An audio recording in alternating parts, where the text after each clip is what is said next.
Yan, dito tayo sa taas ngayon mag-aabang dahil si Kobe ay late na. Ayan, mabagal si Kobe pagka sa gawing kanan. Sabi ng ito, tested na natin kasi nung mga nakaraan yan.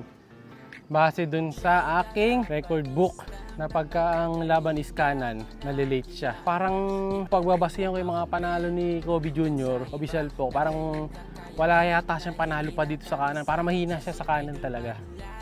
So, i-review ko tingnan natin. Gagawin ko din yung ID niya. So, para pagka sa end ng video na to, ma-check nyo kung talagang bumagal nga siya o mabagal siya sa kanan talaga. Ayan, pag nilabas natin yung video ng ID.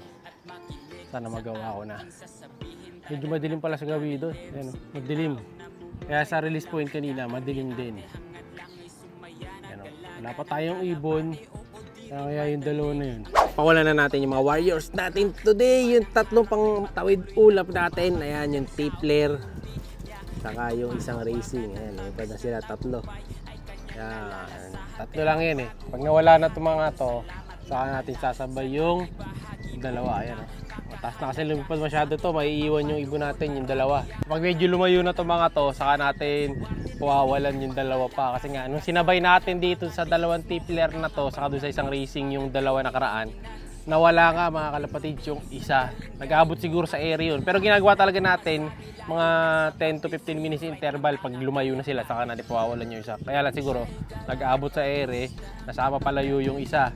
No? Pero ngayon, wala, hindi na nakabalik yung isa nga, nadagit na siguro mga kalapatid. Kaya ako rin talaga, hindi ko na nilalagyan ng perso ring. Kasi may mga perso ring na rin tayong tinuruan, ni isa wala pa nakabalik talaga. Yung mga walang perso naman, kung nakahuli naman nun, siyempre halos lahat naman ng kakalapatid dito sa malapit sa atin, member ng mga kalab. Kasali din ako sa GC.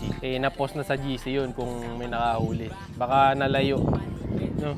So, ganun talaga. Pagka kahit na bad shirt na, nawawala pa rin. Kaya kita nyo, nawala na yung tatlo. Sayang yung ibon natin na yun. Pero ganun talaga, kasama talaga sa karera yan. Matik. Sa bukid pala umiikot. Malayo na. Hindi ko nakakita kanina eh. Wala na oh. Wala na sa area natin. Wala na lumilipad. Nawawala yun yung tatlo. Wala na ni Madlato. Ayan, ayan. Doon niya dinadaan. Yung checkered na lang tuloy, saka itim. Ayun yung itim, nasa taas. Pad. Yo. Diba? So, bali magiging 5 na yan, yung high flyers natin. Na pinapatry nga natin sa tipler. Ayan yung dalawa bali. Ayan o. Tatlo dapat yan eh. Nawala yung isa. Tapos, ngayong araw din nga pala na to, abangan natin yung uwian nila Kobe, saka nila off color. Hintay natin si off color saka si Kobe galing dun sa training. Hopefully makauwi sila ng ligtas kasi kanan yan mga kalapatid. Alam naman natin na pagkakanan mabagal si Kobe Jr. sa kanan, no? Pero sana makauwi sila ngayon. Eto nga, ganda nung itim oh. Gandang remonda nung itim eh. Dalawa na sana yung itim na yan. Kaso nga yung isa nating itim na arbor na ni Boss JD Nuestre ng Batangas City. Full sieve nung itim. So, bali napunta sa kanya white flight saka itim. Ayun yung itim, ayan yung lumilipad. Ayan nakakalapatid so. Hindi sa atin yung isa dito. Pero malay nyo yung pala isa nating nawawala. Pero hindi eh. Ilang araw nang nawawala yun eh. Pagka nawala na ng 3 days mahigit, hindi na ako confident na makakabalik yun. Nahuli na talaga yun pag ganun. Ano na lang, move on na lang. Try na lang tayo ng bago. May kapatid pa naman yun na dalawa pa yata na paparating. Tapos yung isa dun sa kapatid nun, napunta na nga dun sa tropa nating si GNA Love TV, yung CEO ng Longganisa, si NJ. Bumaba dito. Uy, tatlo to ah. Yung isa, bumalik na. Yung kasabay ng tipler. Yung kasabay ng tipler, bumalik na. Ay na itim, bumaba na mga kalapatid ko. Yung kasabay ng tipler, eto na. Nakakita siya ng lumilipad. Yung mga tipler, wala pa oh. Diba? Lumalayo yung tipler eh. Wala yung tipler, di natin makita oh, kahit saan natin tingnan. Yun yata, yung tatlo yata na yun ah. Wala oh. May tatlong parating, tingnan natin. Kapag may puti yung dalawa dyan. Hindi. Mawawala yung tipler. Kaya maganda pan-train yung tipler na yan. Sulit din ang bili dyan. Ito yung isa. batcher na to eh. Okay, bumaba na isa. Ganun ang ginagawa natin sa mga nag-chat-chat pala. Ayan, kapag ka bumaba galing ng paronda, paano daw pabilisin pumasok yung kalapate kahit na mababa yung kulungan, katulad nun. So ayan, pag dapo na ganyan, tulad yung ginawa ng isa, tutulak na kagad ni Madlato. Yan yung kapatid ko. Tulak na niya kagad yan. Kahit mag-isa lang siya, tutulak na yan. Mas maganda kung may kasama kayo para tulungan kayong magtulak. Ayan, ibang tulak ka, basta tulak nyo lang yung kalapatan niya tulad ng gagawin niya. Ayan, panoorin nyo lang. Ayan, akit siya, istikin niya. Everyday, basta after remonta, kahit lumipad dyan ng 3 minuto, 1 minute, basta bumaba sa bubong nung kulungan nyo, tulak nyo na kagad. Ayan, para masanay silang fast trapping. Tapos habang tumatagal silang tumuronda, unti-unti rin tumatagal yung endurance ng katawan nila. Tumatagal na sila. Kung dati 1 minute, patagal ng patagal yan hanggang maabot nila yung 2 hours.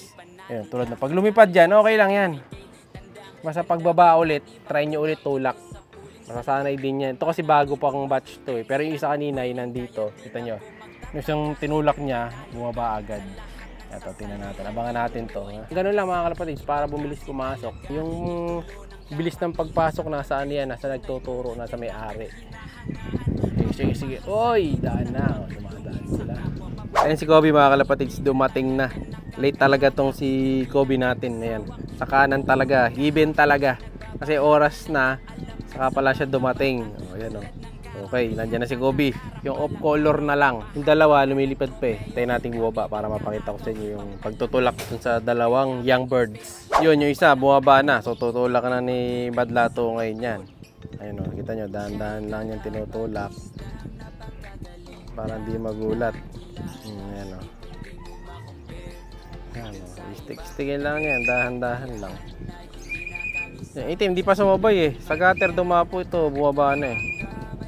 Pati yung pagrekta, ganun lang din. Re-rekta talaga yan, basta sana yung fast trapping. Ayan o. Okay, dahan-dahan lang. Concentrate lang siya sa pagtulak. Ayan o. Huwag yung gugulatin. Pag inulat nyo, matatakot na yan. Dapat yung parang tinataboy lang sila. Ayan, tulad yan, tinataboy-taboy lang natin unti-unti oh. Hanggang sa pumasok yan. Mas maganda talaga to kung may kasama kayo. Kasi kung may kasama kayo, lilipat siya. Ayan. Pag mag-isa lang yan, mangungulit lang yan, lilipat-lipat. Pero pag dalawa kayo, mangu-corner nyo na yan. Pakilala nyo lang sa kanila yung stick. Ayan, tayo natin siya. Tatawagin niya yung ano niyan, yung dalawa doon. Yung itim. Nakikita niya pa kasi isa sa labas eh. Yung maganda talaga, may kasama. Ayun, nasa baba na yung isa. So, yung itim, nasa likod. Hintayin natin yung itim. Ayan, tutulong na ni Madlato yung itim. Nagsusunuran lang to, lalo mga bata pa. Mga 3 months old. Ayan, wala ko. Hindi sure kung 3 months, pero ano lang to, nasa 2 to 4 months ang sigurado ko dyan. Ayan, diba? Sasakit talaga ulo nyo dyan sa una. Pero pagka kasi na-master nyo yung pagtutulak-tulak na ganyan, eh, very basic na lang sa inyo yan. Pag karera na, hindi na kayo pahirapan yan. So, maganda yung mahirapan kayo ng training pa lang kaysa pagka yung sumali kayo ng pooling, ayaw naman bumaba, eh, mas magkakanda. Sayang-sayang ang entry nyo doon. Pero syempre, kailangan nyo may speed pa rin yung ibon na i-entry nyo. Ayan, tutulak na ni Madlato mo. Mabilis na. Saka, sa atin kasi maganda yung trapdoor natin. May sarahan sa ibaba. Yun. Pero kasi walang ganyan. So, pwede rin kayong gumaya ng ganito. Ayan.